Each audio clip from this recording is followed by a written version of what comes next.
Bonjour tout le monde, bonjour. Heureuse de vous retrouver ce matin avec Étienne. C'est les assises de l'UMQ. Moi, je vais être présente demain pour présenter la vision de Québec solidaire, pour trouver des solutions et discuter et écouter les villes demain. Moi, je me rappelle très bien que Christine Fréchette, dans son discours d'ouverture, elle a dit que ça va prendre des mesures pour plus de pouvoir aux villes, pour construire plus de logements abordables. Les villes, ce qu'elles ont besoin aussi, c'est de moyens. Pas juste plus de pouvoir sans moyens, c'est ce qu'elles nous disent.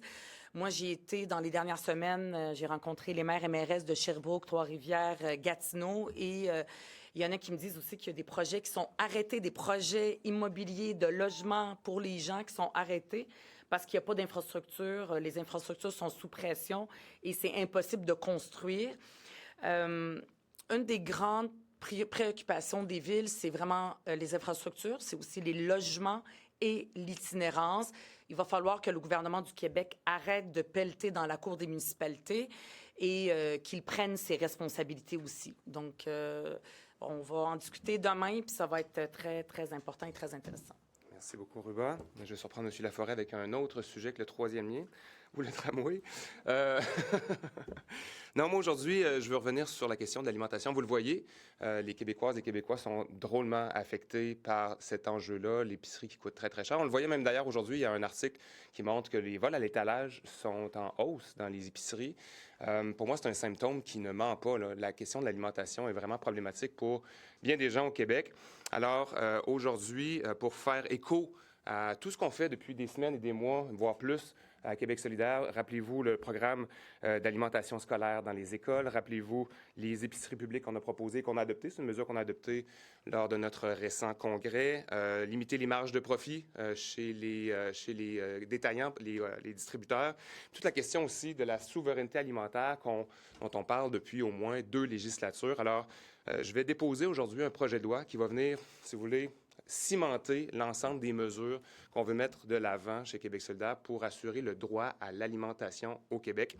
D'abord, ça va passer par une modification à la Charte québécoise des droits et libertés. Je veux inscrire le droit à l'alimentation dans la Charte québécoise des droits et libertés.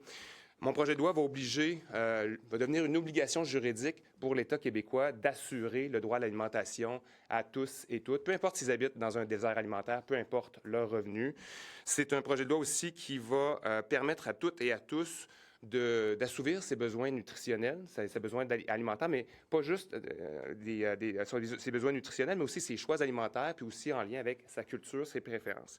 Ça va aussi, ce projet de loi-là, créer un comité national, le comité national qui va être composé d'experts de la santé, représentants des Premières Nations et des Inuits, du monde du municipal, du communautaire, des experts en santé, des représentants, évidemment, de l'État québécois aussi. Et sa mission à ce comité national sur l'alimentation verra à surveiller l'évolution de l'alimentation au Québec et aussi à proposer des actions au gouvernement pour s'assurer du respect de ce droit. Pour nous, c'est un projet de loi qui permet de passer du fait qu'on nourrit les gens à travers des banques alimentaires en mode dernier recours, en mode charité. Puis on veut passer de ce modèle-là, qui est le modèle actuellement au Québec, pour passer à un modèle où l'alimentation permet aux gens, à toute personne au Québec, de retrouver la dignité. Passer de faire la file devant une banque alimentaire à pouvoir être nourri, pouvoir manger en fonction de ses préférences, mais aussi peu importe ses revenus ou peu importe son choix, la localisation où on habite. Donc, c'est ce que je vais déposer aujourd'hui. On veut travailler davantage en prévention plutôt qu'en curatif, comme on le fait actuellement. Donc, je vous invite évidemment à regarder ce projet de loi-là. J'en suis évidemment